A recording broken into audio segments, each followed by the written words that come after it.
Well, welcome everybody. Thank you for joining our LeanIX webinar today. It is 1 minute past 4 p.m. here in Germany, just after 3 in the UK. And as I can see, we are almost complete. So I think we are going to start now.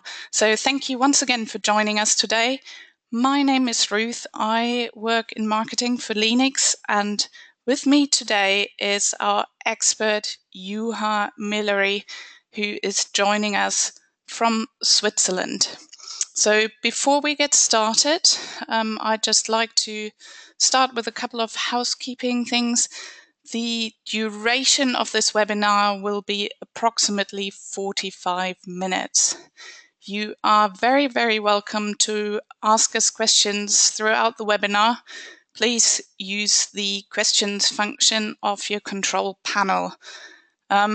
If we've got time after the webinar, we will answer your questions afterwards. If we run out of time, we will get in touch with you individually to answer them. We have a couple of short polls which we'll be running throughout the webinar, one at the beginning, one towards the end, so please take part in those. And we will also be recording this webinar. We will be sending out the recording afterwards, so should you want to rewatch it or share it with your colleagues, you can do so. But now let's get into the topic of today, which is TOGAF. TOGAF is, of course, one of the most popular enterprise architecture frameworks in the world. It is the standard in many organizations. Yet research shows that only very few companies have actually successfully implemented TOGAF. So to find out what the TOGAF status is with you, so we know whether we've got any TOGAF experts with us today, I'm going to launch a very quick poll now, which you should be seeing on your screens, asking you, are you currently using TOGAF in your organization? So I'm just going to give you a few more seconds to vote. 75% of you have voted already.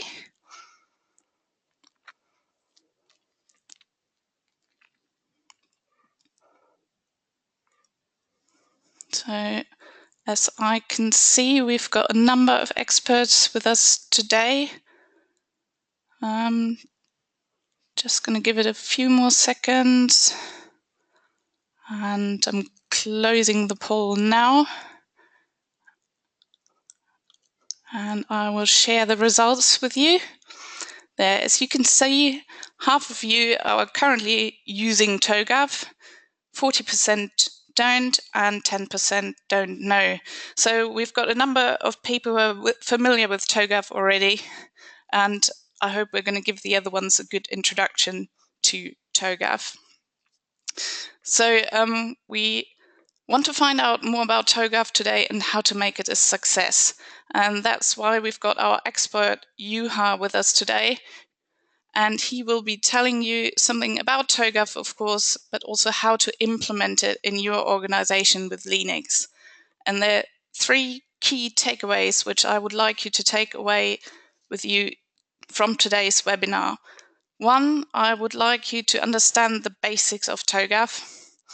Secondly, you will learn how you can support your enterprise architecture using TOGAF with LeanIX. And thirdly, I want you to find out how you can refocus your efforts to provide real value for your stakeholders. So, without further ado, I am going to hand you over to Juha. Thank you, Ruth, for the introduction. Good afternoon, everybody. My name is Juha Mylläri. I'm joining the webinar from the Swiss office. This is my background on the first slide, a bit to my person as well. I used to be actually doing enterprise architecture as a VP in a big industrial company as a part of the top management. Currently, since last year, my company is helping large companies to implement lean enterprise architecture, and this is certainly one of the topics that comes quite often. That how do we link the lean enterprise architecture to TOGAF, and what does it? How can it get implemented with LeanIX? And we took a bit of a challenge for this afternoon to pack the 900 pages of TOGAF ideas and explain it in context of LeanIX and all of that in 40 minutes. So let's get started on the challenge. As Ruth mentioned already, the TOGAF is really established in that space of enterprise architecture. It's kind of the professional training, professional framework for many of us who work in this space since tens of years. We could say knowing the background of TOGAF. It's quite extensive when you look at the contents, what's actually over there. And I'm not about to explain the TOGAF in the smallest details, but it of course consists of a lot of best practices, processes, principles, rules, guidelines, and techniques how to get started, how to implement enterprise architecture. The challenge what all of us are facing is of course that we need to make it really pragmatic, make it fit for our companies, not too complex, not to focus on the theory only, but really to prove the business value of enterprise architecture. And if we can link something established like a TOGAF into the whole exercise, that's of course a good idea. Even though TOGAF has a strong foothold in big companies, as researched by Open Group as well, many of my customers and the cases that I see in real life are complaining that it's too much theory on that, too complex to actually get it done, and very hard to keep it alive. And that's why we took the topic for the webinar as well. Let's see how the lean enterprise architecture tool like LeanIX can actually be used to support this kind of massive animal like TOGAF is. A bit of background for those ones, I guess all of us know the framework. This is the architecture development method. These yellow bubbles, and consisting of phases that are supposed to be implemented when you put TOGAF in place for your company. And as we discussed, it has a strong foothold, but it's very difficult to keep alive, to get really all of these artifacts as well that are part of TOGAF framework and ideas, how to get them actually maintained and how to keep them alive. So of course, the goal is not to make a strong pile of or big pile of papers out of TOGAF as a static exercise, but it's supposed to be a living thing. How do we make TOGAF really to live in our companies? And I think LeanIX can play a key role over there. Checking a bit of the contents of the bubble to get approach for the how to model or how to make TOGAF alive. The preliminary phase, of course, is the one where everybody starts one day setting up the whole architecture for the organization. Then the next phase is from architecture vision, setting the scope and the business context, getting to know the company. How does TOGAF fit for my company? Create the architecture vision and a really statement of work. What are the topics that we want to address with architecture? Lays the foundation for the whole exercise afterwards. Then we move on to business architecture, phase B, information systems, phase C, and phase D, technology architecture, developing the baselines. First, where do we stand at the moment? There, of course, before you can really make any informed decision how to move on, you need to understand where do you stand today. And that's like TOGAF states that as well. The baseline exercise is where you start in these areas, and you move on to target architectures and drawing a gap analysis out of that. In phase E, you move on to implementation of the projects. You really shape your portfolio of implementation projects, how you get this architecture vision that you planned in phase A. How do you get it implemented? The migration planning, considering your current landscape, how do you actually get there? To split your topics into smaller implementation pieces, that's a phase F. And of course, when the projects are starting to implement your architecture, phase G is critical as well, to keep track of the implementation, to provide the implementation governance from architecture. And all along that is change management of architecture. It's never stable, and the companies are never stable. So the environment changes, the requirement change. Requirement management in the middle of TOGAF as well is very central, that we understand what are the real business requirements for enterprise architecture. Luckily, TOGAF has recognized as well that it's not one-off exercise. It's not a sequential exercise that you're supposed to be pulling through in a massive 6 months or 1 year's periods.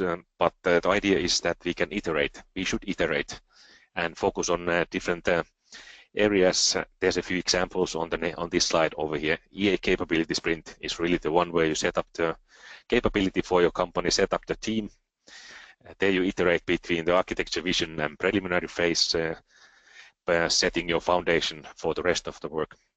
Then we have architecture project that really goes through the phases B to F, addressing concrete topic like building a new capability for the company.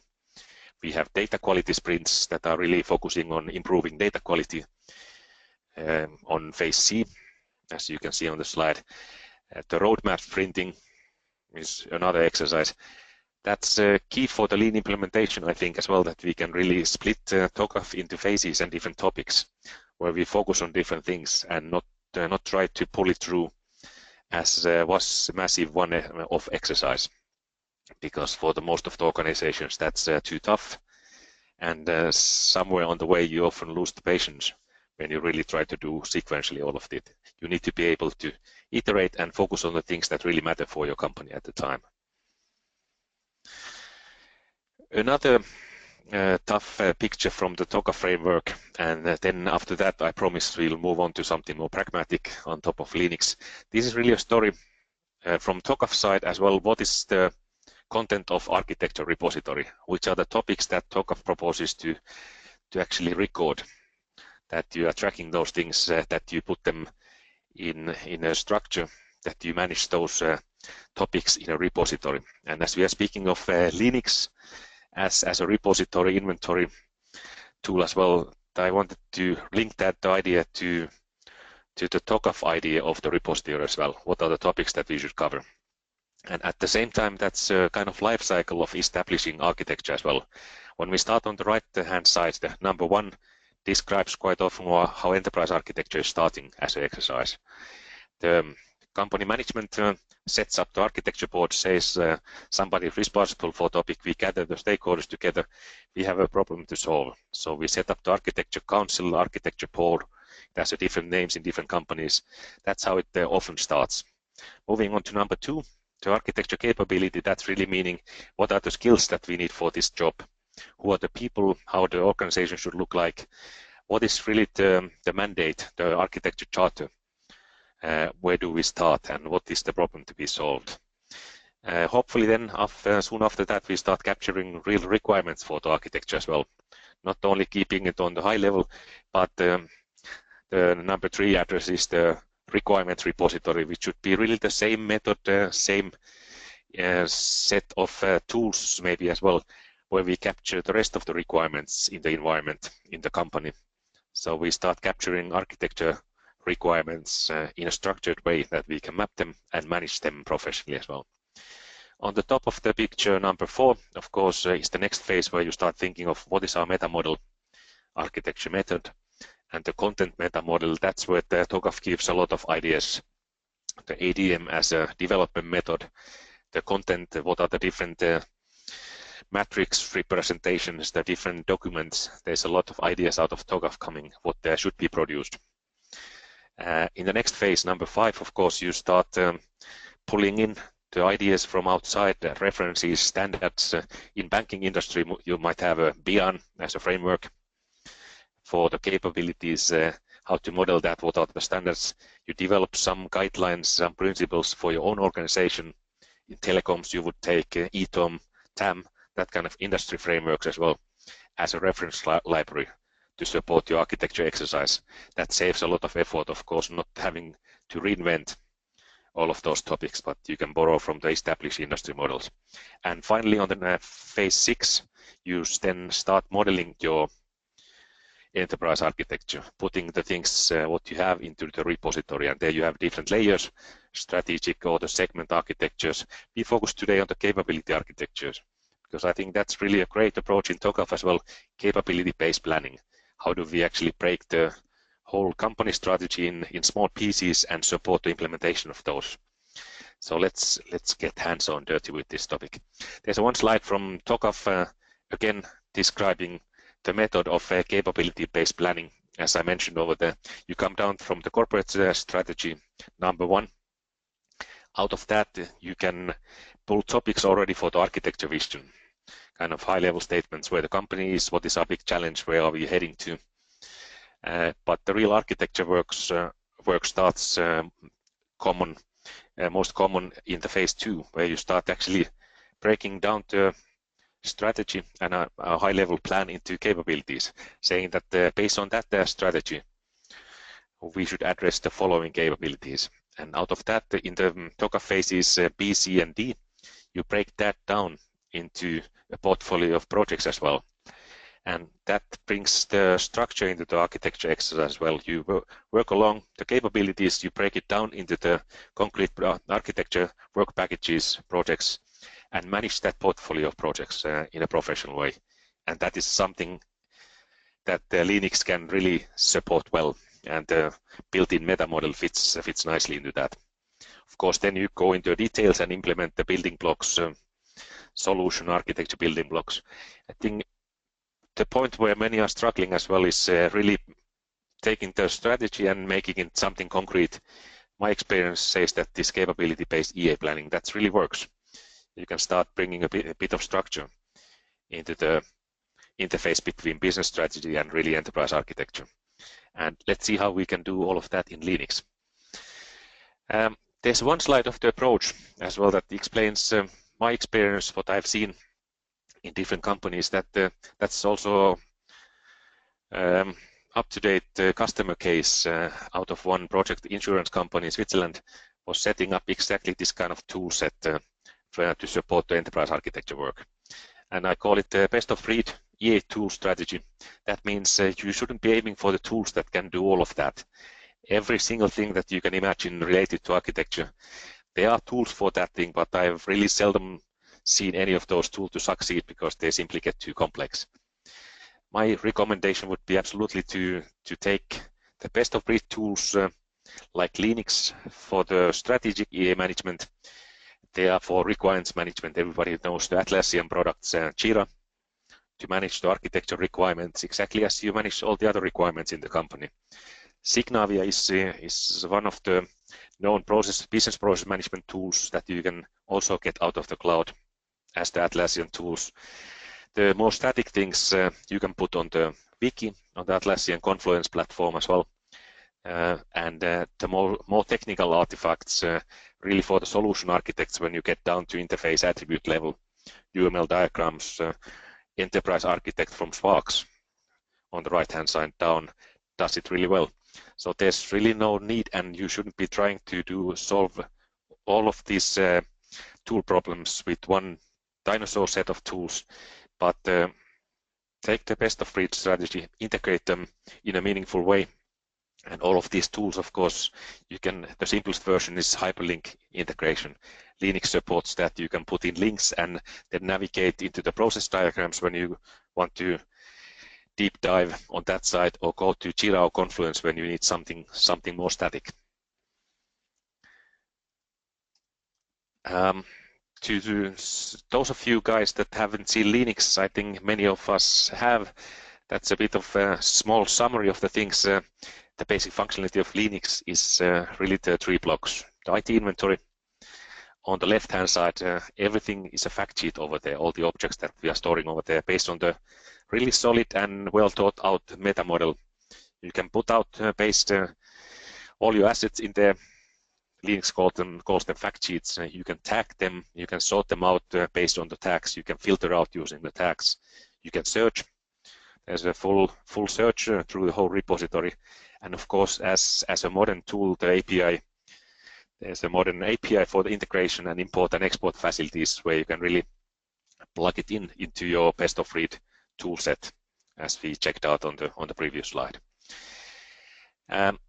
Something that is not given in all the other tools, so it's very central in LeanIX as well. In the middle, the collaboration platform. And the whole philosophy of LeanIX as well, being an open tool that you can collaborate on the platform, you can subscribe to the news that are of interest to you. You can actually talk with your colleagues or collaborate with your colleagues, put in your comments, and manage the whole architecture work in LeanIX as well. And it's kind of the Facebook of the enterprise architecture. The news feed brings you all the updates that you are interested of. And you can define those things, notifications, activity streams. That's really a cool feature of LeanIX. On the right-hand side, the reporting is really the core and really the great thing in LeanIX. Once you have the data quality up and your assets in the system, you can, out of the box, have a look at the standard reports. You get your roadmaps, you get your landscapes that are really well thought out. Again, what are really the views that my CIO would be asking. The vendor management, the purchasing guys, there's a view for most of the stakeholders in a typical large enterprise company. And of course, you can export and integrate those pictures into your own documents as well. Data model of LeanIX, that's simply put or explained, the application is in the middle and the interface is between applications. These are all called fact sheets in LeanIX. On the left-hand side, you see the technology architecture, which puts in the providers or the suppliers in our environment. What are the IT components, either services, hardware, software, and then technology stacks, how we can classify the technology landscape. On the right-hand side, you have the business architecture. That means user groups are my stakeholders, all the users in the organization, which applications they are using, how many users they have. Business capabilities is the basic underlying structure of the whole landscape, how I can model my company using the business capabilities, and the business processes as well. Enables you to link the applications to business processes as well. On top of that comes data objects in the middle, which is quite often nowadays a question, where is my critical business data, where is my customer data in the IT landscape, and using that fact sheet you can actually pull out standard reports for that kind of topics. And at the bottom is the project fact sheet.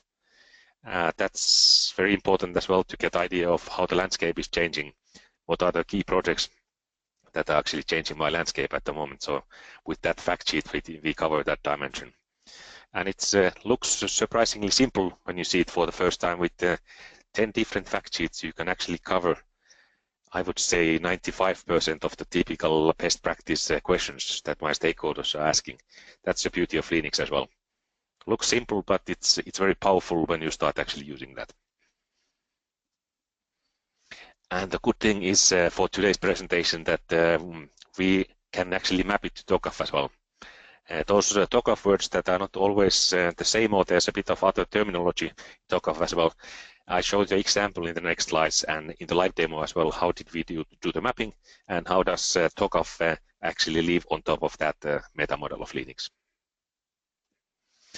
Well, for the next step, as we discussed the best of breed strategy over the static topics, like when we start analyzing the business strategy, we break it down to architecture principles, technology strategy, put in the objectives, drivers, architecture vision as well.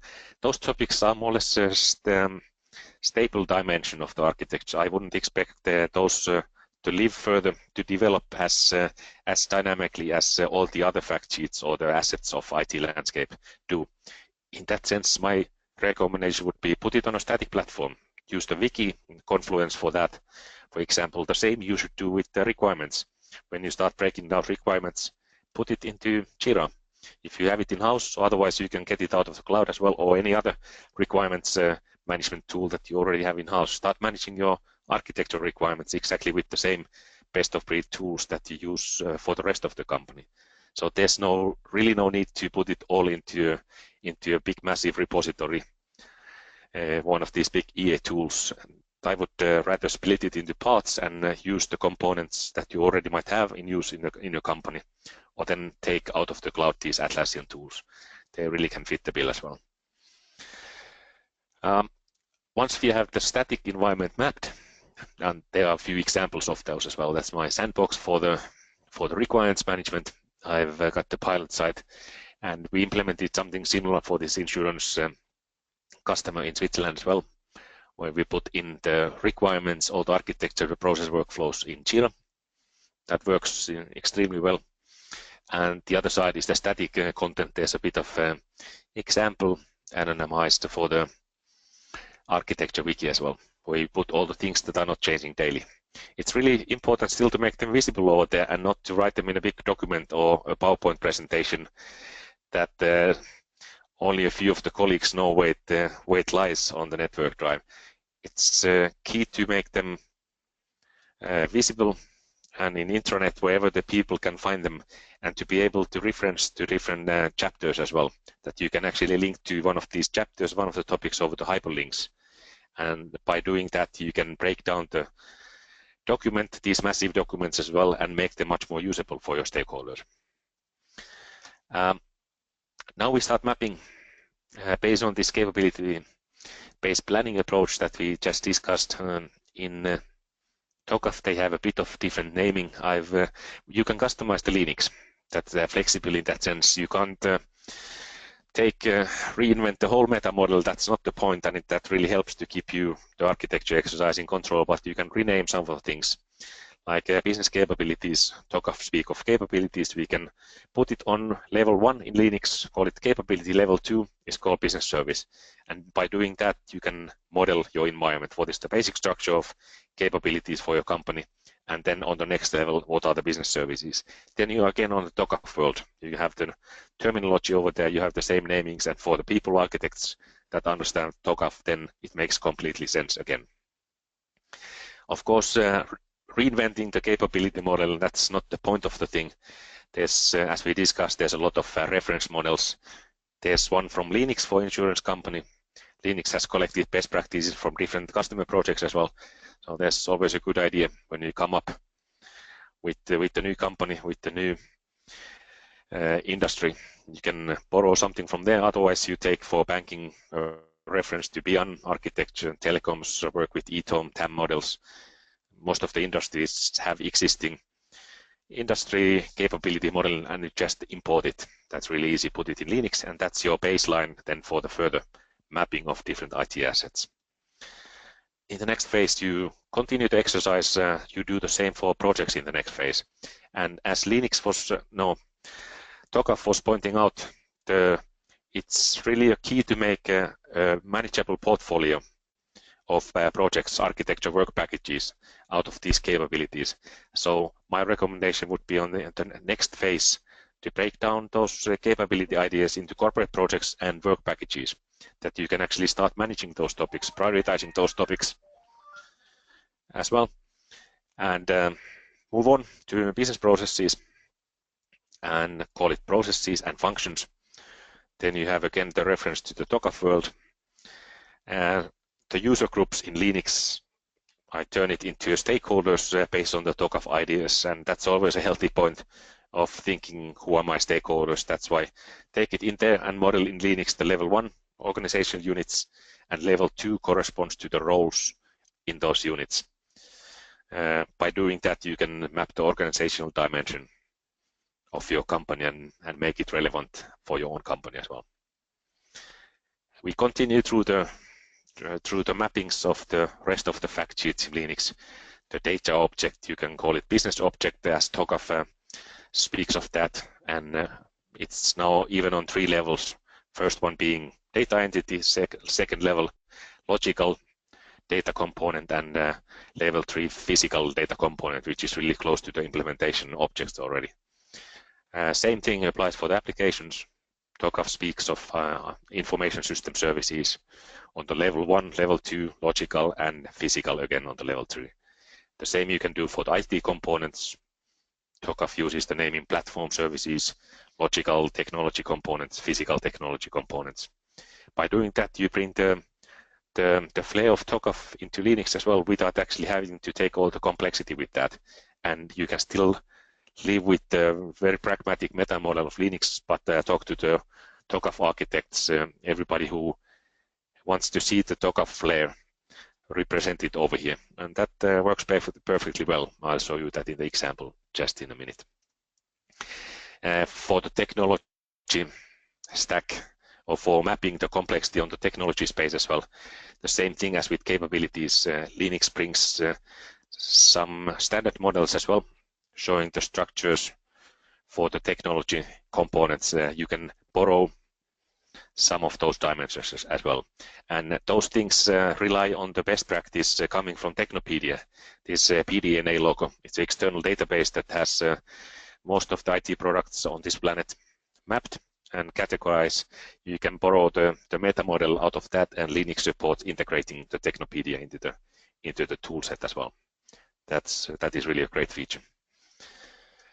Now, coming close to the demo as well, the conclusion is really that we can do the mapping of LeanIX key features on these fact sheets onto the different phase of the life cycle in the ADM process. So these phases from A to H, in each of the phases you focus on the different things. You start from capabilities, move on to projects, processes, and so on. You set those best of breed tools on the way. You use Wiki, Jira, as discussed, Signavio, Enterprise Architect to support different phases and have them integrated in a meaningful way. That's really the key how I would do implementation of TOGAF on LeanIX. And there's a demo for that. Something before I go into demo, that's I'll show you the key concept out of TOGAF as well is, and in general, that's very important for the survival of enterprise architecture, to be able to present and respond to your stakeholder needs. And stakeholder views are the things that we should be providing. Each of our stakeholders have different concerns, what they want to see from architecture. This working with the tags that you see on the top, that's now the one implementation in this company that we have in the demo environment. Is they have a project Helsinki over here. This is the fact sheet color and a name over here. We have tags over here showing that this project is in the phase A. It's now in the architecture vision phase of TOGAF ADM, and it has a View e-campaign, which is one of the key initiatives in this company. And we can use these tags to label them on the applications, processes, whatever assets interfaces we have in the LeanIX. And by having that tag in the system, we can then pull out all the assets and generate automatically a view for this stakeholder view. That's really the flexibility of LeanIX as well. You have unlimited number of these tags. You can just maintain your own custom structures, notes on those things, but in the context of TOGAF, it's important to understand these tags can be really to use to provide the stakeholder views. And of course, the key of LeanIX, or the great business value at the end, once you have your data in the system, these are stakeholder views as well. These are the standard reports of LeanIX. And as we discussed earlier as well, there's already many stakeholders in the company who have been burning for this information for many years already, and they never got it from architecture. So once you assimilate the meta model, start filling in the meaningful data over there, these are the stakeholder views that you can provide out of the box. And starting from that point of time, the architecture starts really to be fun exercise, because you can generate really good looking views, send them to your stakeholders directly, or ask them to join the community to collaborate and verify this information. That's really the great point in the life of architect. Once you get on that level that you can provide with the push of the button any of these reports. All right, we are close to the demo, and I'll switch my screen over there to get actually to the real environment of LeanIX. I hope you see that thing over there. For the newcomers to LeanIX, this is the screen, how LeanIX looks like, and has basic features as we discussed. On the top, we have the news section over there that really summarizes the view for my information that is relevant for me. I can filter all of that. I can only get new fact sheets or with open comments, news that are relevant for me. This is really the Facebook of enterprise architecture, providing me every morning a few of the things what has been running in my house.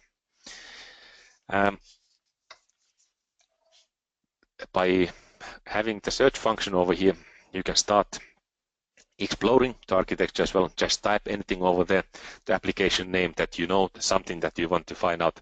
That's a great feature. It goes through all the fact sheets and then provides you directly a link to the live information in the system. that you can browse afterwards. If you think your colleagues should be participating in this exercise, well, there's invite button over here. And it's basically open system, and that's the great philosophy of LeanIX as well. Everybody should collaborate on the platform. If you notice that one of my project managers is not on the platform, but he could contribute, so you can just invite any of the persons over here. The online manuals are available, of course, over here. For the most users, you don't need to even organize a training. It's from usability point of view, this is such an easy thing that most of the people get started on their own without any extensive training as well. All right, then we move on to inventory. We have a look at on the left-hand side, we have filters that we can actually interactively use to search for information, to filter out information based on the criteria that is on the fact sheets. There we have statistics for the fact sheets as well. We have now in this case 27 capabilities, 5 processes captured over here. This sheet you can actually start typing in, put the tag over there that I've defined earlier. In this case, this brings the meta model of TOGAF, saying that these are the objects that TOGAF mentioned as in TOGAF meta model, and I put them as an example to LeanIX using this tag. When I drill down to capabilities, then I see only the TOGAF objects related to capability management. Of course, all of this information and the strength of LeanIX is that I can go to reporting anytime. I can go into the, in this case, free drawing. I can pull out of the repository, and in this case, I've just made a graphical representation of all the TOGAF meta model objects, how I map them in LeanIX. Next phase, we drill down back to inventory, and remember the eCampaign stakeholder view. That's one of the filters now, or the views defined over here.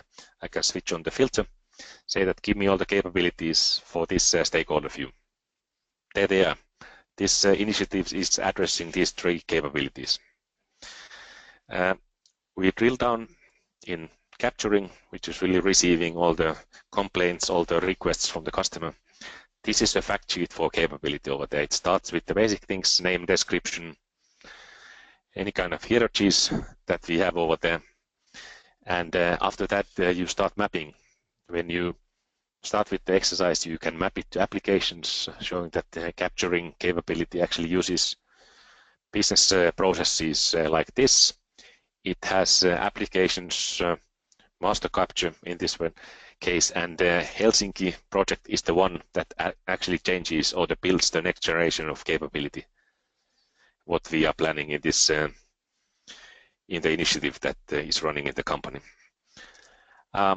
Once clicking on Helsinki, we end up onto fact sheet of projects, and there again we can see this project architecture project is currently running in the phase A of TOGAF architecture vision. It's part of the eCampaign stakeholder view, and the life cycle of the project is captured over here. The different implementation phases, how does it actually get done? There you can use your own model of the phases, how it's done in your own company. There's a meta information for the projects as well that you typically start collecting in the architecture vision phase already about the project value, project risk. You can collect all the information over here, and that's really the key to make the architecture a living document at the end. We are not writing a document over here, a thick Word document at the end, but we are actually updating a live repository, which is, I think, the more I think of that, that really makes the trick at the end. I've seen many architecture exercises ending up with thick documents that not many colleagues have time to read. By doing this exercise over here live in LeanIX, we actually generate the living document, the living repository that all of my stakeholders can access and generate reports, for example, out of this. We can see this reporting as well once we get into roadmap. These are the standard examples of LeanIX reports, and a project report, project roadmap. There we see the project Helsinki with different phases. How is the time planning actually, or how is the project actually planned to get implemented? Good. We get back to the projects. And project Helsinki is over here. Once we then start going downwards in this fact sheet, and this is all part of the architecture exercise. It might happen in the vision phase as well. Typically at latest in the phase C, information systems architecture, you actually put in the applications over here. And this is an exercise that you would otherwise would be updating the architecture requirement specification, the thick document. In this case, you put these things over here. You put in the capabilities over here in the very early phases of the things. And as you proceed in the exercise running this architecture project, the easy thing in LeanIX, you just update the tag over here, saying that now currently we are in the implementation phase. This architecture project has been proceeding through all these phases, and you gather this information, you update the information, remember the iterations as well. That's a trick. You end up having a live architecture system over here with stakeholders recorded as well, or the stakeholders that are contributing to this project effective processes as well. And even the implementation phase, if we are now in the phase G, where it's really about implementation governance, we can have a rudimentary view of the project, how it's proceeding, the costs, who are the providers actually contributing to this, and even get the basic status updates. Where do we stand with the project? That's enough for the architecture controlling of the projects. That's my experience. Of course, it's not the full-featured program management system, project management system with Gantt charts. That's not the point. But you just want to have enough information to be able to make up your mind, your opinion, whether the project is actually implementing that in this frame that we agreed when we actually did the design and concept for the project. In that sense, we can replace a lot of things that used to be a paper document in LeanIX and put it on this fact sheet and link it to the environment in the repository. That's the point of the implementing TOGAF without actually the theoretical overhead of all the documents, and that I haven't seen really working in too many cases. You start with the big energy, but afterwards it's very tough to keep it alive. By doing this, you can really make a living architecture out of that. Let's get back to the slides. We have a few points to summarize, and I think we still have 2 minutes to go. So let's aim to land at 45 minutes. When you start your journey, if you haven't done already, of course, the first point is to understand your stakeholders. Go around the company, find the needs and the required views for your stakeholders. That's really the 101 of enterprise architecture. The capability-based planning that I'm a big fan of. Go and identify based on your strategy, your situation, whatever comes out the plan for the next year. What are the key capabilities that you should be focusing on as enterprise architect? And of course, if you haven't started with LeanIX yet, that's really easy to get your demo space or if you have it already, start actually working on that and put your basic capabilities, put your stakeholders in the tool. Then you have the basic structures, how to map your assets on top of that. In the next phase, in the following few months, you should make the exercise into a collaboration between business and IT, that you model, start working on those priority 1 capabilities. You really make a plan for those, how not too many, but how to move on and how to link in the business side into this development as well. And once you have the basic data in the system, you should be starting to sell your reports immediately to your stakeholders. Show the beautiful charts that you can actually get out of the tool without any additional effort. And as a midterm plan, you can expand, or you should expand the capabilities that you model using this toolset to go to different stakeholders. One of the key things to keep the architecture alive in the mid to long term is focusing on data quality.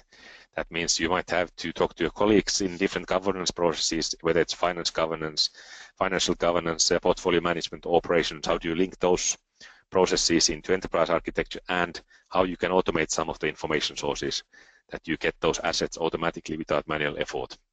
That's really key in my experience to keep the architecture alive as well.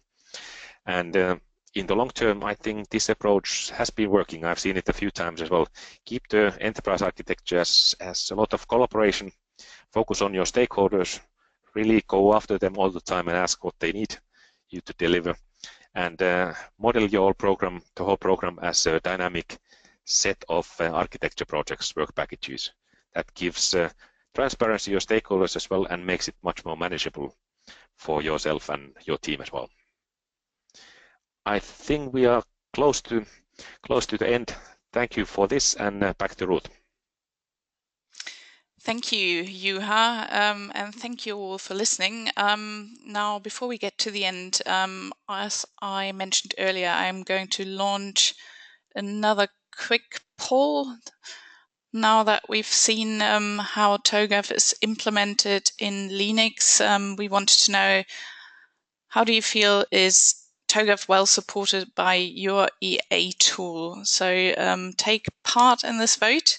And I also see that we've got some questions which have come in. I'm not sure if we've got enough time to actually answer all of them, but I'll answer one of them. First of all, someone's asking whether it is possible to download the presentation. We will actually upload the presentation on SlideShare, so you can have a look at it there. We will also upload the recording of today's webinar to YouTube, and we will send out a link after this webinar so you can catch up with it there and share it with your colleagues. Now, I'm not sure if we've got time for another question. Maybe Juha can answer this one. There's one question here which is referring back to one of the earlier slides, I think on enterprise architecture development sprints, asking how long is such a cycle time from phase A to phase H. Juha, maybe you can say something about that while I close this poll. Yes, I think that really depends. There are major initiatives with really large capabilities where this going through the whole exercise goes over multiple months as well. There are small topics where you might be preparing a cloud strategy, cloud approach, or some functional topics that can be done in a matter of few weeks. But I think still the key to manage these cycles is to plan them as an iterative thing, not to plan to solve the one major topic in one single cycle going through the exercise, but to plan for iterations already as a part of the method as well, that we get all the relevant stakeholders and the feedback from the community and from our customers into this. I think there's hardly a standard approach or standard answer how long it takes. My answer is it depends. Okay, thank you, Juha.